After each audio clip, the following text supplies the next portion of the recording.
दोस्तों, जब आप टीवी खोलते हैं या मोबाइल पर खबरें देखते हैं तो आपको सिर्फ तबाही का मंजर नजर आता है। मिडिल ईस्ट का पूरा इलाका एक धधकते हुए ज्वालामुखी में बदल चुका है।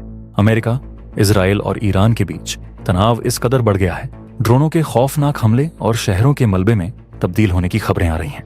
पश्चिमी देशों का पूरा मीडिया दिन रात इसी डर का व्यापार कर रहा है कि अगर यह युद्ध और भड़का तो दुनिया भर में तेल की सप्लाई लाइन कट जाएगी। जो देश खुद को दुनिया का सुपर पावर कहते हैं, वे भी कच्चे तेल के इस गंदे खेल के आगे बेबस और लाचार नजर आ रहे हैं। हर तरफ एक ही चीख पुकार मची है कि कैसे भी करके इस युद्ध को रोका जाए, वरना दुनिया एक ऐसे भयंकर आर्थिक संकट में फंस जाएगी जहां से निकलना मुश्किल ही नहीं बल्कि नामुमकिन हो जाएगा।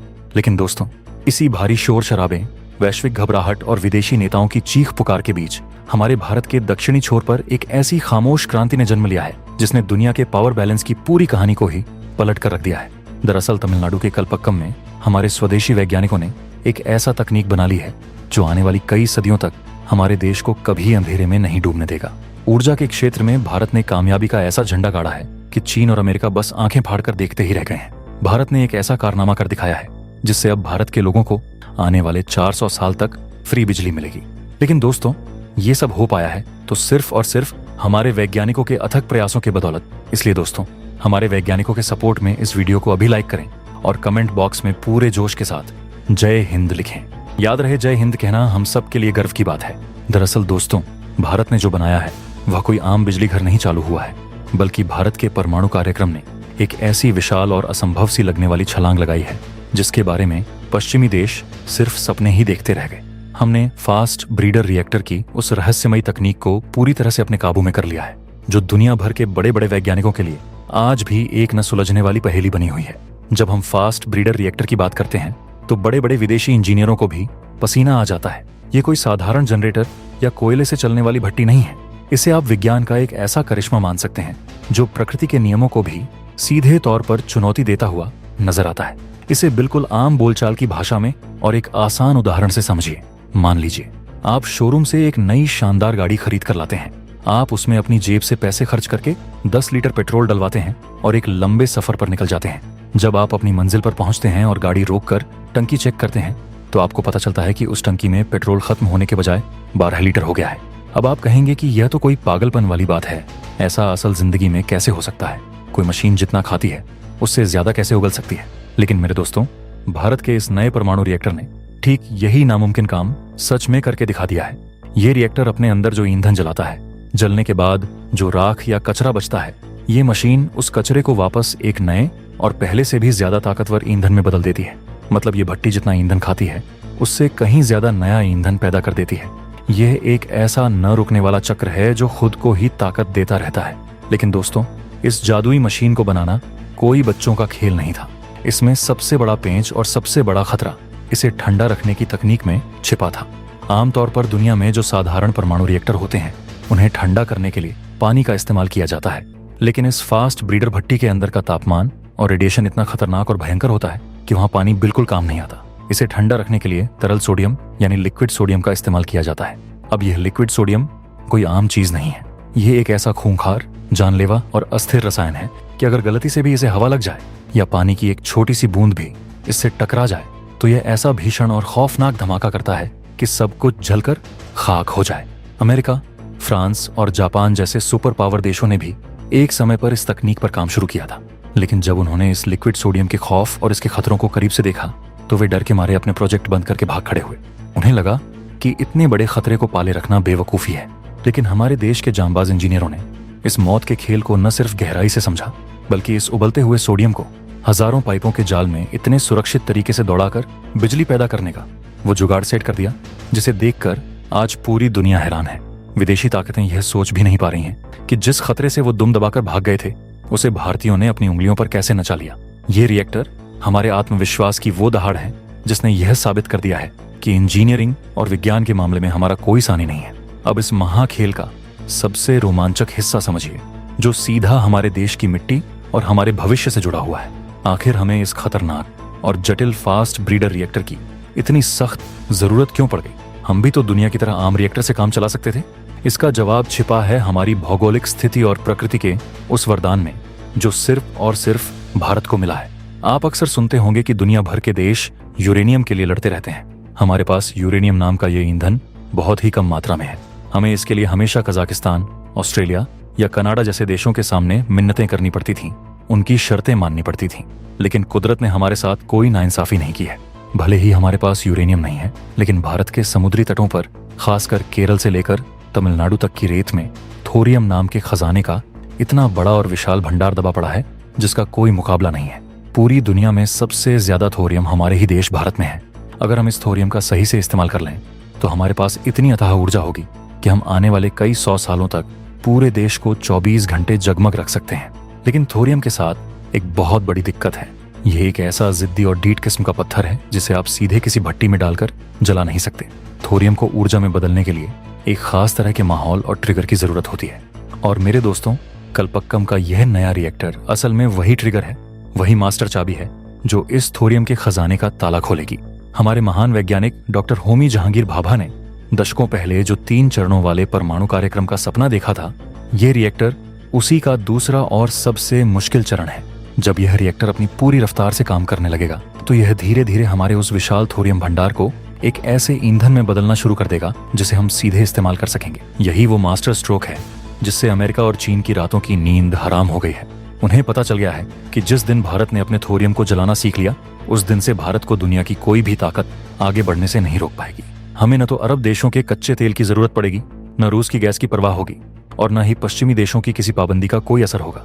हम अपनी ऊर्जा खुद बनाएंगे, अपने थोरियम से बनाएंगे और अपनी शर्तों पर बनाएंगे। यह निर्भरता की जंजीरों को तोड़कर पूरी तरह से आजाद होने का एक ऐसा मेगा प्लान है जिसे हमारी आने वाली पीढ़ियां हमेशा याद रखेंगी। अब जरा अंतर्राष्ट्रीय राजनीति और उन गोरे देशों की चालाकियों को भी समझ लीजिए जिन्होंने हमेशा हमारे रास्ते में कांटे बिछाने का काम किया है। दुनिया का पूरा जो आर्थिक सिस्टम है वह डॉलर और तेल के इर्द गिर्द घूमता है। अमेरिका की पूरी हेकड़ी इसी बात पर टिकी है कि दुनिया भर का व्यापार उसके डॉलर में होता है। ऐसे में कोई भी पश्चिमी देश कभी यह नहीं चाहेगा कि भारत जैसा 1.25 अरब की आबादी वाला विशाल देश ऊर्जा के मामले में अपने पैरों पर खड़ा हो जाए। वो तो हमेशा यही चाहते थे कि हम लगातार उनका महंगा तेल खरीदते रहें, उनकी पुरानी तकनीक के मोहताज रहें और उनके इशारों पर नाचते रहें। याद कीजिए, जब साल 1974 में भारत ने पोखरण में अपनी सुरक्षा के लिए पहला परमाणु परीक्षण किया था, तो इन सारे विकसित देशों ने मिलकर हमारे ऊपर इतने भयानक प्रतिबंध लगा दिए थे कि हमारी अर्थव्यवस्था चरमरा जाए। उन्होंने हमें एक तरह का तकनीकी अछूत बना दिया था। दुनिया के किसी भी देश को सख्त मनाही थी कि वह भारत को परमाणु ऊर्जा से जुड़ी एक सुई भी नहीं देगा। उनका सीधा सा घमंड था कि जब दुनिया इनकी कोई मदद नहीं करेगी तो ये भारतीय भूखे मर जाएंगे और हार मानकर वापस हमारे सामने गिड़गिड़ाने आएंगे। लेकिन उन्होंने हमारी मिट्टी की तासीर को नहीं समझा था। जब हमारे लिए दुनिया के सारे दरवाजे बंद कर दिए गए, तब हमारे वैज्ञानिकों ने अपनी बंद प्रयोगशालाओं में एक ऐसी तपस्या शुरू की जिसका मीठा फल आज हमें मिल रहा है। कल्पक्कम का यह फास्ट ब्रीडर रिएक्टर 100% स्वदेशी है। इसका डिजाइन, इसके अंदर लगे हुए भारी भरकम इक्विपमेंट, इसके कंप्यूटर का कोडिंग सिस्टम, इसकी वायरिंग, सब कुछ हमारे अपने देश के टैलेंटेड इंजीनियरों ने तैयार किया है। हमने किसी से कोई भीख नहीं मांगी, न ही किसी विदेशी कंपनी को मोटा पैसा देकर तकनीक खरीदी है। यह मेड इन इंडिया का एक ऐसा करारा तमाचा है जिसकी गूंज वॉशिंगटन से लेकर लंदन तक सुनाई दे रही है। जिन देशों ने हम पर पाबंदियां लगाई थीं, आज वही देश हमारी इस छलांग को देखकर हैरत में है। वो समझ नहीं पा रहे हैं कि जिस तकनीक को वो खुद नहीं संभाल पाए, उसे भारतीयों ने अकेले अपने दम पर कैसे मुमकिन कर दिया। हमारी इस सफलता ने ग्लोबल साउथ के उन तमाम गरीब और विकासशील देशों को भी एक नई उम्मीद दी है जिन्हें ये पश्चिमी देश हमेशा डरा कर रखते थे। अब हम दुनिया को सीना ठोक कर कह सकते हैं कि अपनी खुद की ऊर्जा सुरक्षा तय करने के लिए किसी भी सुपर पावर की गुलामी करने की कोई जरूरत नहीं है। इस पूरी तकनीकी क्रांति का सीधा असर एक आम हिंदुस्तानी की जिंदगी और उसकी जेब पर कैसे पड़ेगा, अब इस पहलू को बारीकी से समझते हैं। जब हम कहते हैं कि भारत को 400 साल तक फ्री बिजली मिलेगी, तो इसका मतलब कोई राजनीतिक चुनावी वादा नहीं है, बल्कि यह अर्थशास्त्र का एक ठोस और प्रमाणित गणित है। आज हमारे देश की सबसे बड़ी समस्या यह है कि हमारे उद्योगों को चलाने के लिए जो बिजली चाहिए वह बहुत महंगी पड़ती है। हम विदेशों से जो कोयला और तेल लाते हैं, उसमें हमारी खून पसीने की कमाई का एक बहुत बड़ा हिस्सा चला जाता है। जब अंतर्राष्ट्रीय बाजार में तेल के दाम बढ़ते हैं तो हमारे यहाँ ट्रांसपोर्ट महंगा हो जाता है, जिसका सीधा असर टमाटर, प्याज से लेकर हर जरूरी सामान पर पड़ता है और आम आदमी की कमर टूट जाती है। लेकिन जब यह थोरियम वाला सिस्टम पूरी तरह से लागू हो जाएगा और देश भर में ऐसे कई और रिएक्टर खड़े हो जाएंगे, तब हमें 24 घंटे और 7 दिन बिना किसी रुकावट के बेस लोड पावर मिलेगी। कारखानों को इतनी सस्ती बिजली मिलेगी कि हमारे यहाँ बनने वाले सामान की लागत आधी रह जाएगी। चीन आज इसलिए मैन्युफैक्चरिंग का बादशाह बना बैठा है क्योंकि वहां कंपनियों को सहूलियतें और सस्ती बिजली मिलती है। लेकिन जब भारत में दुनिया की सबसे सस्ती और साफ ऊर्जा मिलेगी तो दुनिया भर की बड़ी बड़ी कंपनियां अपना बोरिया बिस्तर बांधकर चीन से भारत की तरफ भागेंगी। करोड़ों नए रोजगार पैदा होंगे। हमारे किसान भाइयों को खेतों में सिंचाई के लिए बिजली कटने का इंतजार नहीं करना पड़ेगा। इसके अलावा आज पूरी दुनिया में प्रदूषण और ग्लोबल वार्मिंग को लेकर जो हाय तौबा मची हुई है, भारत उसका सबसे सटीक और पक्का इलाज लेकर सामने आया है। कोयले से चलने वाले बिजली घरों से जो जहरीला धुआं निकलता है वो हमारे शहरों को गैस चेंबर बना देता है। लेकिन इस न्यूक्लियर ऊर्जा में न कोई धुआं है, न कोई कार्बन है और न ही प्रकृति का कोई नुकसान है। यह एक ऐसी साफ सुथरी और साइलेंट क्रांति है जो हमारी जीडीपी को रॉकेट की स्पीड से ऊपर ले जाएगी। जो पैसा आज हम कच्चा तेल खरीदने में अरब देशों को देकर बर्बाद कर रहे हैं, वही पैसा कल हमारे देश के नए अस्पताल बनाने, बेहतरीन स्कूल खोलने और शानदार सड़कें बनाने के काम आएगा। यह ऊर्जा की वो आत्मनिर्भरता है जो भारत को सच में 5 ट्रिलियन से लेकर 10 ट्रिलियन डॉलर की इकोनॉमी तक का सफर तय करवाएगी और आम आदमी के जीवन स्तर को पूरी तरह से बदल कर रख देगी। भारत दुनिया में एक चमकता हुआ सितारा बनकर उभरेगा। अंत में दोस्तों, यह सफलता सिर्फ कुछ मेगावाट बिजली पैदा करने तक सीमित नहीं है, बल्कि यह हमारे गहरे राष्ट्रीय स्वाभिमान और हमारे वैज्ञानिकों के अदम्य साहस की एक बहुत ही भावनात्मक कहानी है। आप सोच कर देखिए, जिन इंजीनियरों और वैज्ञानिकों ने इस प्रोजेक्ट पर अपना पूरा जीवन लगा दिया, उन्होंने कभी कोई बहुत भारी भरकम पैकेज या विदेशी सुख सुविधाओं की मांग नहीं की। वो बस चुपचाप अपनी लैब में अपने परिवारों से दूर रहकर देश के भविष्य को संवारने में लगे रहे। आज जब हम अपनी सेना के जवानों के शौर्य पर गर्व करते हैं तो हमें उसी बराबर का सम्मान अपने इन गुमनाम वैज्ञानिकों को भी देना चाहिए, जिन्होंने बिना वर्दी पहने देश की सुरक्षा और अर्थव्यवस्था की एक ऐसी मजबूत दीवार खड़ी कर दी है जिसे कोई भेद नहीं सकता। ये कल्पक्कम का रिएक्टर तो बस एक शुरुआत है, एक ट्रेलर है। असली फिल्म तो तब शुरू होगी जब हम ऐसे कई और कमर्शियल रिएक्टर बनाकर इस पूरी तकनीक को बड़े पैमाने पर लागू कर देंगे।